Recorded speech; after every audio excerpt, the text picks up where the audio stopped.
two missing kids for several weeks. Take a shower. How sweet. We're not giving up, by any means. It's a desolate area. It's into December, it's cold, it's winter, there's snow on the ground. We get the call that they had found the Jeep. The tires were punctured with a screwdriver or a knife. We think there's foul play. It started sending red flags. We didn't know who we were dealing with and what the capabilities might be. We're not finding them on the surface, so they've got to be underground. In Eureka, the mining town, there's mine shafts everywhere, mine tunnels everywhere. He wasn't going to come out to talk to us. Danger was definitely possible. She's hysterical and she's just saying, I promise I won't tell, I promise I won't tell. And he says, hush, darling.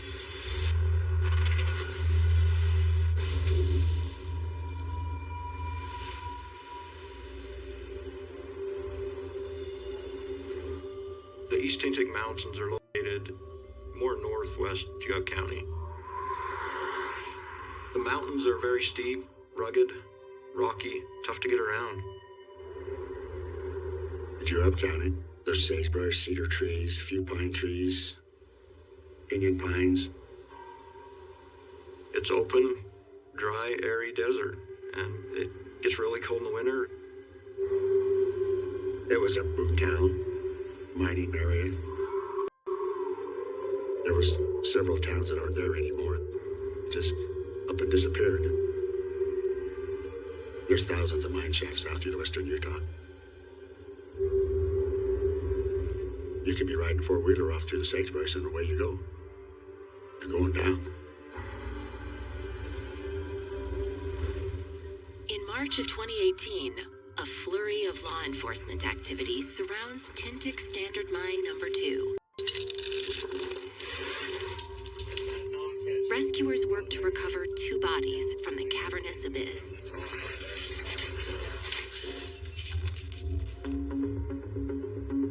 The mission to bring the bodies up out of the mine is very dangerous because it looks like it could cave in at any minute. The opening of the mine itself is probably about 30 feet wide, and it's 112 feet down. Everybody was very anxious. We could hear the firemen down at the bottom saying, okay, I'm ready to load the body up.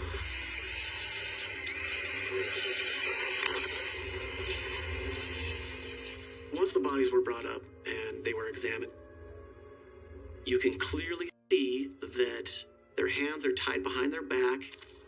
We were able to tell that it was one male, one female.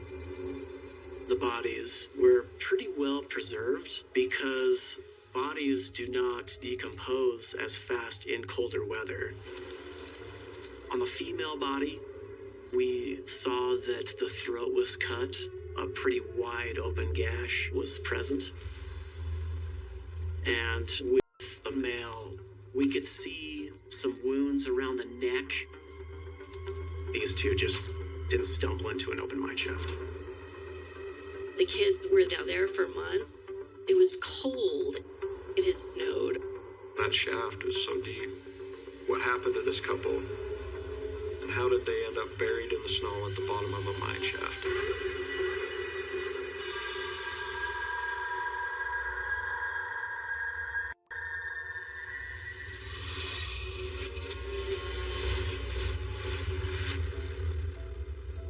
Eureka was at one time the biggest city in Utah. Big silver mining town. It was be like what you see on cowboy shows. Ride your horse to town and have a gunfight and go home. It used to be a lot more in the olden days, but those days are gone. Eureka is a small town. It's kind of a ghost town. With a high school of only 145 students and no mall or movie theater, local teenagers need to make their own fun. Kids go to school. They have their friends. They do the four-wheeling, the motorcycles, and different things like that. So it's a good place to grow up. There's a lot of parks, so outdoor activities for kids to do. Breezy's full name is Bree Lynn, but she got the nickname Breezy because Breezy was wild and windy and carefree, and it just fit. Breezy was loud, funny. She was always honest and blunt. She was a firecracker. We were together all the time when we were kids. When Breezy was 12 and I was about 13, my mom and my stepdad both passed away in 2012 in a car accident. And then my grandpa and my grandma adopted me and Breezy and Madison, our younger sister, and we moved to another house in Twilla. My relationship with Breezy was very close. She was only like a year younger than me. Sometimes I think that's just regular childhood, but it probably wasn't. My wife and I adopted Riley and his sisters when he was not quite one from his biological mom, Misty. And we adopted him because the state had taken him away because of the problems in the home. When my wife and I ended up getting a divorce, and I took Riley with me when he was 8 years old, and my wife had Riley's sisters. I wanted him to have a better chance at life, so I was a single dad, raising Riley, and hopefully I did a good job. Riley is a good kid. He was interested in basketball. He liked to go shooting. He liked to ride motorcycles, junior dragsters, four-wheelers. Breezy and Riley's sister, they met in high school and became friends. And that's when Breezy met Riley. I don't know if Riley ever had a plan for what he wanted to do. I think he's just going day by day. Meeting Breezy changed his life. Breezy really wanted to finish school in Eureka. She wanted more of an opportunity that she didn't have when she was growing up. Breezy and Riley were getting on pretty good. They both liked to go four-wheeling and beating up my poor Jeep. So Riley had asked her to marry him and had got her a ring. And so that's pretty serious. She moved in with us probably under a year.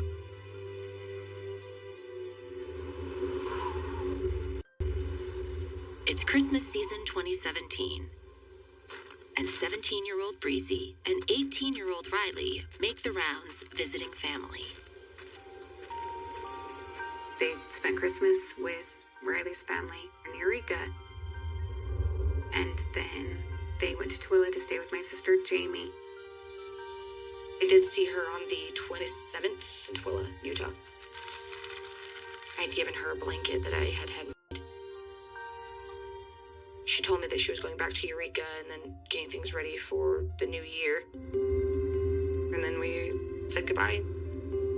That's when they never showed back up in Eureka. Riley was pretty good with checking in with me. Riley called me on a Wednesday, and I talked to him for quite a while. I was in Mount Pleasant on my property up there, but when I got back after New Year's, I figured Riley would be home, but they weren't there. Cell phones wouldn't work in Eureka because we didn't have any cell towers. So I was asking the other people if they saw Riley. And no one seemed to know where Riley was. And Amanda came into the picture. For Breezy to not call her sisters, to me there was something that was not right. It's now been 6 days since anyone has seen Breezy and Riley. The families contact the Juab County Sheriff's Department to file a missing persons report.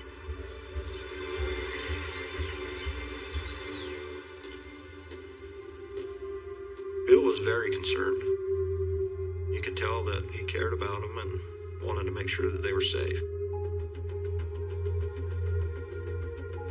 He did say that Riley liked to get out and get in the hills and explore. My initial thought was that maybe they were broke down somewhere, didn't have cell service. We thought that maybe they were off-roading and had gone off the road. It is the middle of winter. Roads are icy. It's a vast desert out there. There was not a lot of cell phone service. There's lots of dead zones. There's obviously an urgency there to locate the vehicle, locate them, provide rescue.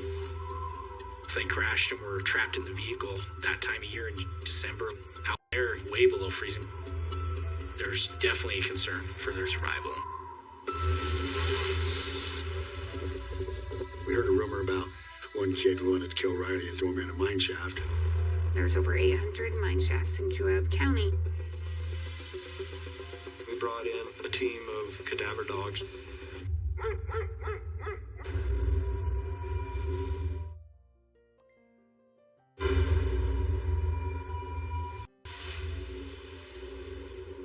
There had been a search going on for Riley and Breezy for a few days, and they had searched the desert. Multi-agency search coordination. A large part of the search effort was just looking for the Jeep. It's definitely plausible that if he was doing any sort of extreme driving in the Jeep and he crashed, it would be out of sight of some main roads. We couldn't geolocate them. Investigators found they used mostly Facebook, Instant Messenger. There were hundreds and thousands of pages of messages, and then nothing. Their phones stopped. We were out searching for those kids every single weekend. Bill, the first week they were missing was sunup to sundown searching. We got the information out there to the public the best we could. We had put posters up all around town, wanting to find the kids and everything. Initially, the communication for the community was through a Facebook post. But then because of the coverage, the media was able to pick it up. There were easily over 100 people in Eureka helping search. Everybody was searching. We had planes out. The Flying Cowboys came out and helped us, and the Jeep posse. Townspeople were searching. Everybody was saying, where could they be? It is the middle of the winter, and it gets below zero out there. That a huge concern for us was their safety and them freezing to death. Every day when we came home with nothing, it was devastating. We're not giving up, by any means. You can't find the Jeep, you can't find them. It's like, what the heck happened to them? They just don't fall off the face of the earth. The 9th of January, we were given the case, and by then I would have thought that they would have found either the Jeep or them. It had kind of turned into us feeling like something maybe was going on, that maybe there's a little more than they were just missing or just stuck or, had some sort of an accident. Desperate for any leads, Breezy and Riley's families pool their resources to offer a reward for information. The reward initially started at $2,000 and went to $5,000. None of us are rich, and so we really couldn't put up a lot of money, but we did the best we could. Now, you get all kinds of rumors, obviously, floating around that you've got to try and chase down. In the town of Eureka, people like to talk. If there's not a story to tell, they'll make a story to tell. The police had just reached a standstill. They were following up every single rumor, no matter how outlandish it was. We received rumors that they were in Arizona because they had stolen money from somebody in town. Breezy was pregnant and they needed to get out of town. People speculated that Breezy and Riley ran off to elope. It's like spaghetti. People were just throwing stuff to see what stuck. So at this point, we're working 12, 14 hours a day, and then we're going home at night, and we're texting each other. What about this? What about this? And we get the call that they had found the Jeep. They're flying over Cherry Creek in Juab County, and they look down and find the Jeep parked up in some juniper trees. It's 150 yards off a main road. You couldn't see it from the road. The VIN matches the registration. That's how we know this is the Jeep. This is Riley's Jeep. We didn't notice any significant damage to the vehicle. The Jeep looks like it got 2 flat tires and was stranded there, or maybe it broke down and they had to leave it there. All their warm clothes are in the Jeep. All their identifications in the Jeep. If the Jeep broke down or got stuck there and they walked to Eureka, then that's something they would have probably put on in the cold weather. We found out that the Jeep started and ran and drove. They could have easily gotten to her and flagged down help. The Jeep had 2 flat tires, but still drivable. So it started sending red flags that maybe we weren't dealing with some kids that were just got lost.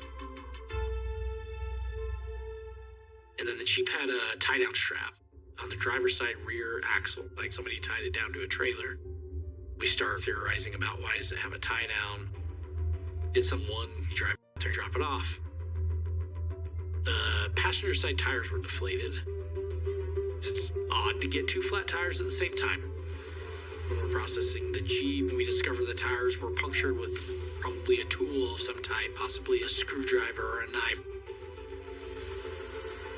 We do have foul play going on.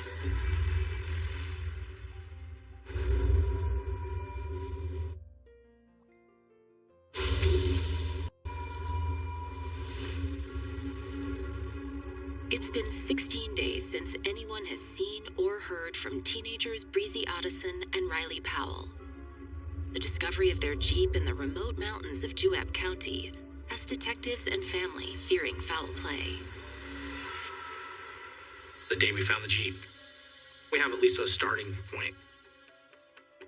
We had this Jeep, but nothing else. No footprints, no tire prints, nothing to indicate where the kids had gone. Right. I remember their search efforts on foot, on ATV, the aircrafts. That area was just scoured, looking for Riley and Breezy. That was my new job, searching, and I took it very seriously. When you start to realize there's foul play involved, we definitely ramped up our efforts, pulled in more resources, reached out to different law enforcement agencies, started interviewing a lot of people. Was it just a social interaction gone bad? Was it some sort of party out there that they were at? Why Breezy and Riley? What happened to them?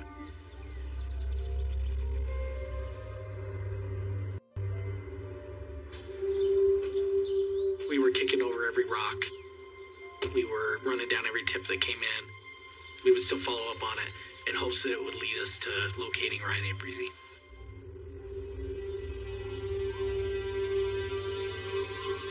We heard a rumor about one kid who wanted to kill Riley and throw him in a mine shaft. Which that didn't pan out to anything, but then that gave us the idea to start searching mines. We're not finding them on the surface, so they've got to be underground. For over a century, the region has been scarred by silver mining. The landscape is now riddled with derelict mines.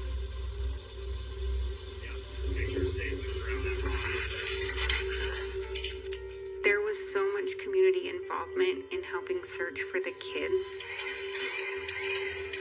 We had made contact with individuals that did spelunking as a recreational activity, going down mine shafts, going into different, caving. They offered their services to help search for Breezy and Riley. We used the USGS map to plot the different mine shafts to visit throughout our search. There's over 800 mine shafts in Juab County. As spelunkers continue to probe mines across the county, a phone tip from a concerned local woman catches investigators' attention. Someone had reported seeing the Jeep being towed New Year's Day on a highway in between Eureka and Vernon. It's called SR 36, which runs right near a turnoff that leads out to Cherry Creek Reservoir. The reporting party described the vehicle as a greenish-blue Chev truck, standing cab, and it was pulling a blue Jeep, is what she said. She possibly known the individual that was towing the Jeep as Lee Shepard. Lee Shepard was dating Misty Powell, which was Riley's biological mom, and they were living together in a trailer. Riley's mother lives in between Eureka and Tooele. We found out that Riley and Breezy would go there often to see Misty and Lee. It seemed very suspicious that we were able to tie that truck sighting back to Lee Shepard. I mean, it was definitely our best lead at the time. Riley's mother hadn't really reached out to us asking questions. It didn't seem like she was necessarily concerned. And so that's a red flag. You're not asking questions. Maybe you know what happened. Lee has a long history of past arrests. Investigators are cautious about approaching the isolated trailer. We felt that the danger was definitely possible. We had 2 missing kids. We didn't know who we were dealing with and what the capabilities might be. So it was definitely a concern for safety to enter that property. We enter the property, obviously have other officers kind of watching for safety around the property. I look at the back of her boyfriend's truck. There's tie-down straps that look identical to the one we find on the Jeep in the back of this person's truck. Then we ended up making contact with Lee in the trailer, and he wasn't going to come out to talk to us. He's not cooperating. We've got the tie-down strap. We've got this witness that possibly sees him towing the Jeep, and now he doesn't want anything to do with law enforcement. Doesn't want to help find his girlfriend's son. It's definitely set up red flags. It tells me that we're on the right track. We got an 18-year-old boy and a 17-year-old girl. What would the mafia want anything to do with these 2 in Eureka, Utah? She finally said, I've seen him kill 2 people.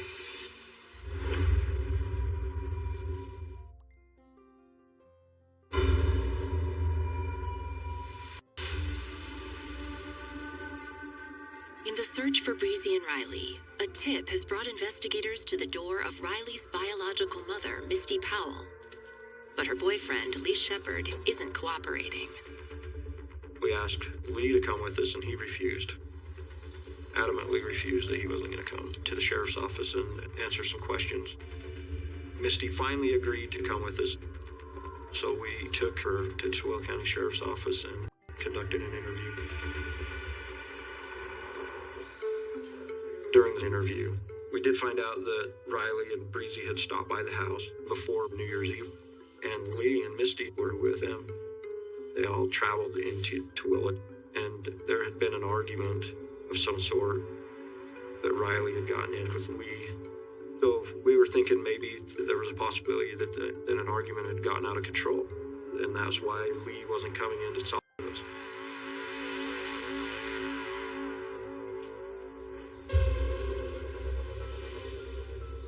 We brought in a team of cadaver dogs to do a search for Misty and Lee's property. We spent half a day out there. We didn't get any hits on anything.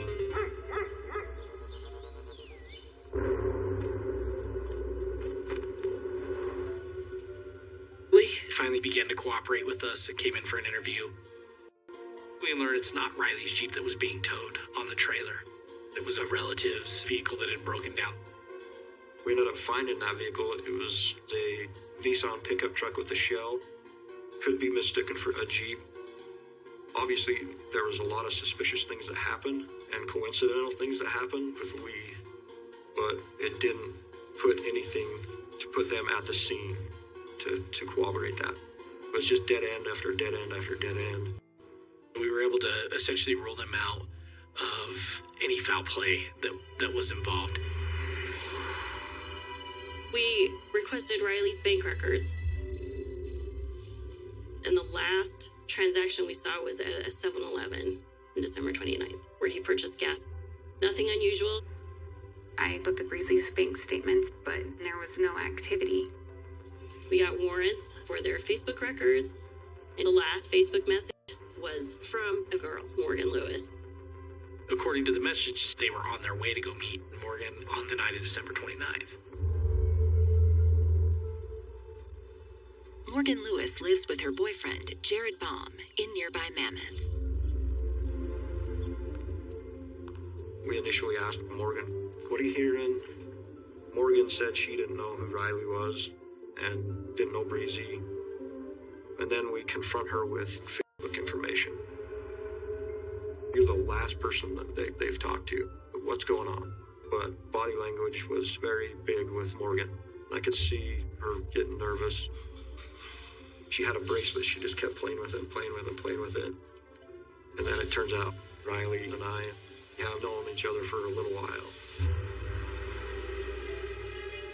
She claims that was the first time she'd ever met Breezy.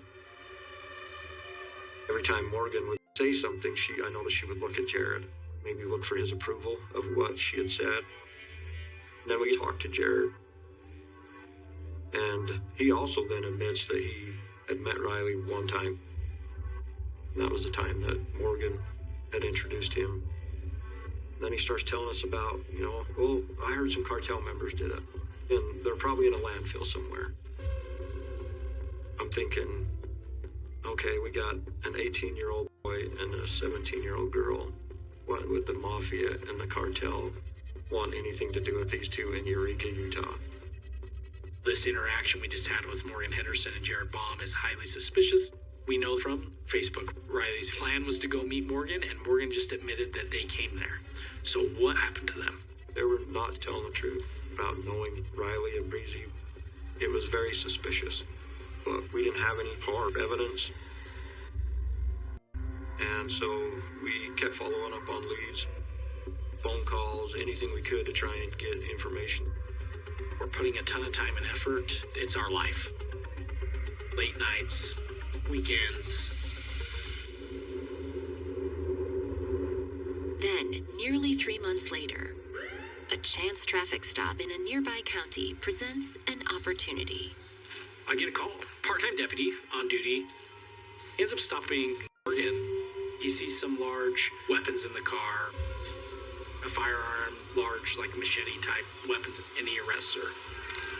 But when the officers ran her name, they discovered that Juab County marked her as a stop and hold so that we can talk to her. She was a person of interest, and there was some question about whether or not she could legally possess those weapons. We all met at the sheriff's office that night, and we're to interview Morgan throughout the night. At the beginning, she was the same. I don't know anything. I got the impression that she was a victim of domestic violence because she stated that Jared would not allow her to have any friends, and he controlled everything in Morgan's life. Her car, her money, what she did with her time. The strategy is to keep her talking. We at it. Come on, you gotta tell us more. How involved are you? If Jared's the one that did this, you need to tell us. And eventually she tells us that night, Jared killed Breezy and Riley.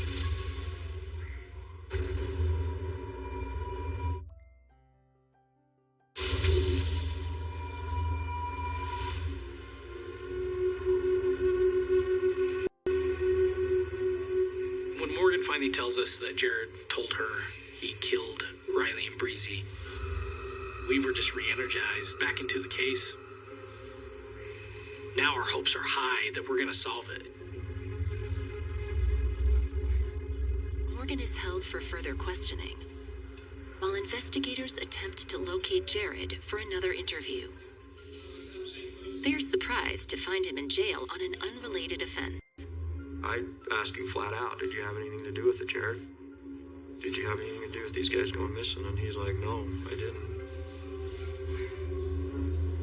But one of the huge things that threw red flags up for me was that he began to talk about Riley having a possible sexual relationship with Morgan in the past.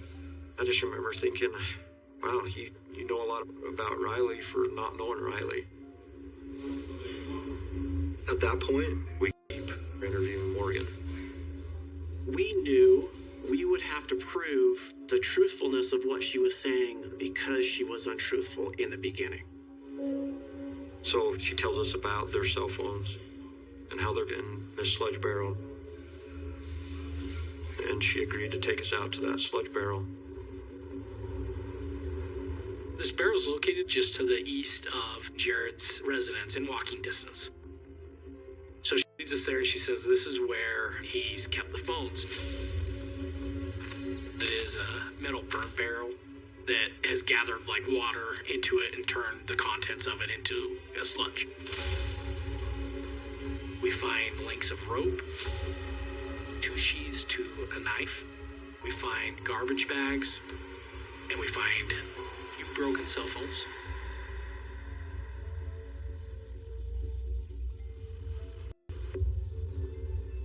We kept pressing her for information of, where are they? What did you do? What happened?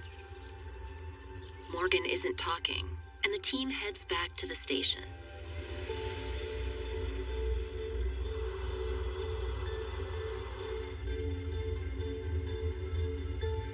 We're driving down through this canyon, and that's where the Tinnick Standard mine is. And so, as we're passing this right close to the mine, I noticed a change in Morgan. She's emotional. She's shaking, like visibly shaking.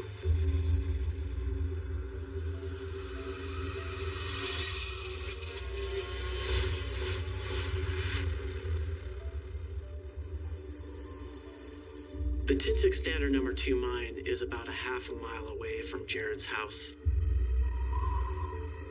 We contacted Spanish Fork City's sewer department. They brought out a truck and put a camera attached to a cable, and we put it down inside the mine shaft.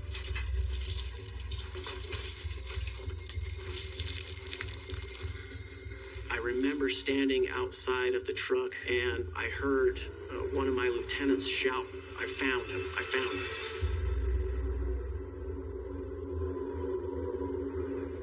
And sure enough, you can see a body laying there, plain as day. The body we saw was a male, shorter haircut. The camera operator moves around to a dark corner of the mine, and they see another body. Our next call was to the Unified Fire Authority Heavy Rescue Team. They specifically train for these dynamic rescue operations, rappelling and climbing, and places where it's not really easy to get to.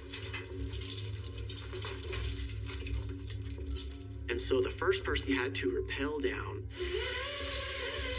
You could hear small pebbles and stuff kind of going down.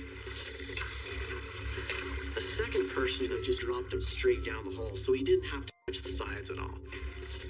Because, believe it or not, down there in the bottom of the mine shaft, that is a crime scene. They didn't want to contaminate the scene. We were very anxious.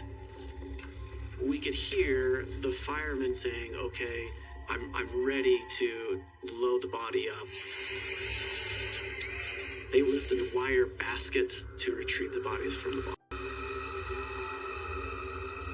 They were immediately taken from the van to the medical examiner's office. They notified us that they had found 2 bodies in the mine shaft. We had been through so much that it just couldn't be free. Couldn't.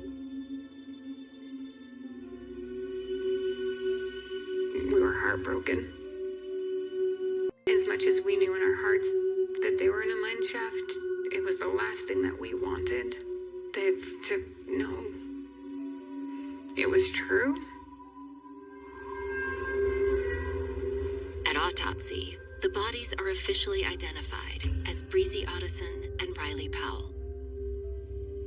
The autopsy showed Riley had been stabbed 13 times in his chest, in his leg, in the head, and through the neck, which caused instantaneous death. Breezy only had one wound to her neck. Her throat was slit from one side to the other.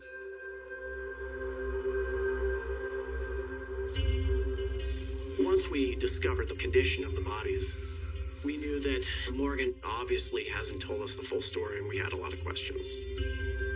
By this time, Jared was in jail. But in this intimate partner violence relationship, he becomes this sort of all-powerful figure to her. She was scared for what was going to happen to her, or what Jared was going to do to her. They took a picture of Riley's body in the mine, and they showed her that. And she said, "It's time to tell everything. It doesn't matter what happens to me. He deserves for people to know what happened."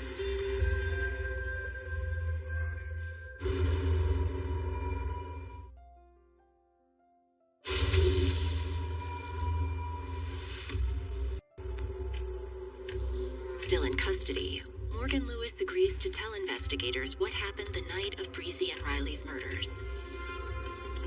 It all starts with a Facebook message on December 29th. She told us that she used to date Riley, and Jared knew that. Morgan and Riley were still friends. Morgan reaches out to Riley, asks him if he wants to come over for a visit. Riley responds back and says, "Hey, I'll be there at midnight." Riley shows up with his girlfriend, Breezy Otteson. They visit for about 45 minutes. But Morgan was very scared about Jared finding out that they were there. They come in, they share cigarettes, they talk, they leave, and Morgan goes to shower.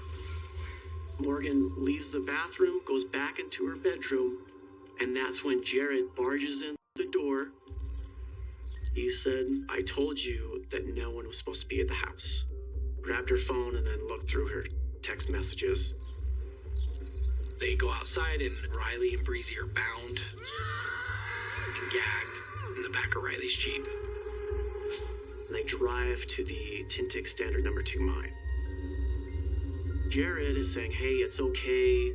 We're just gonna go have a little talk." They park near the mine. Morgan and Jared both get out of the Jeep, and they start walking. When they get to the opening of the mine, the atmosphere turns scary, and Jared's demeanor changes. Jared started stabbing Riley. Stabbing him everywhere, in the head, in the chest, calling him names. It was just very brutal. At this point, Breezy is hysterical, and she's just saying, "I promise I won't tell, I promise I won't tell." And he comes up behind her and he says, "Hush, darling." And then he takes the knife and slits her throat. Jared carries Breezy over to the mine shaft and drops her in. From there, he goes over to Riley and picks him up and throws him into the mine shaft.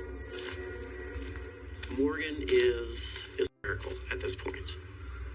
Morgan says once they get back to the Jeep and start driving home, Jared begins laughing, almost euphoric.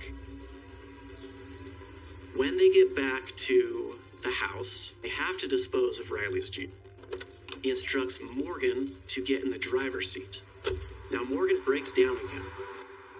And so Jared takes a garrote, which is a wire with two handles on each side. He puts the garrote around Morgan's neck and says, "You better stop crying about Riley." So she stops. Jared gets in his truck, and they both drive out to the Cherry Creek area. On the way to the Cherry Creek area, the roads are not maintained. It was snowing. Jared's truck gets stuck in the snow. They use tie-down straps to pull out the vehicle, and then they continue to Cherry Creek, where they ditch Riley's Jeep. That's when Jared pops the tires to make it look like they got flats and got stranded. They return home, and they take a shower with bleach, and they end up burning some clothes. Jared starts breaking apart their phone, and then they go walking to the rock quarry, and there's a 55-gallon drum there. Drops it inside of this barrel. But what motivated Jared Baum to kill Riley Powell and Breezy Otteson? It was a jealous rage. Morgan had told us she was not supposed to have male friends. Jared knew that Riley was over there. Jared did not like Riley because Riley dated Morgan. Jared was a jealous man. While still in jail on a previous offense, Jared Baum was charged with the kidnapping and murder of Riley and Breezy. Morgan was facing 30 second-degree felonies for obstruction of justice, concealing evidence, lying to the police, or warning somebody about the police. She was facing 30 years in prison. In exchange for both cooperating with the police and testifying against Jared, Morgan's sentence was reduced to 3 years in jail. The COVID pandemic delays the proceeding. It will take 4 years for Jared Baum to stand trial for the murders of Breezy Otteson and Riley Powell. We were at every court hearing, every court date. We never missed a single thing. On April 15th, 2022, the jury returns their verdict. Jared Baum was found guilty on all counts.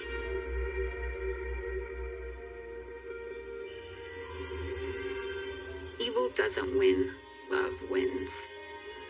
Both Breezy and Riley are loved by more people than they'll ever know. I remember Breezy as my fun, strong, brave, carefree sister. She never stepped down from anything, or anyone, for that matter. I still have Riley home. He's in my living room. I actually talk to him every day. So, you don't answer them. I'm waiting.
Beneath the tranquil hues of eventide,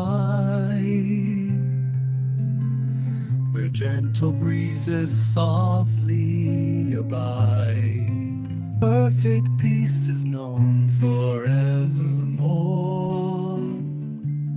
In the whispering sighs of the evening air,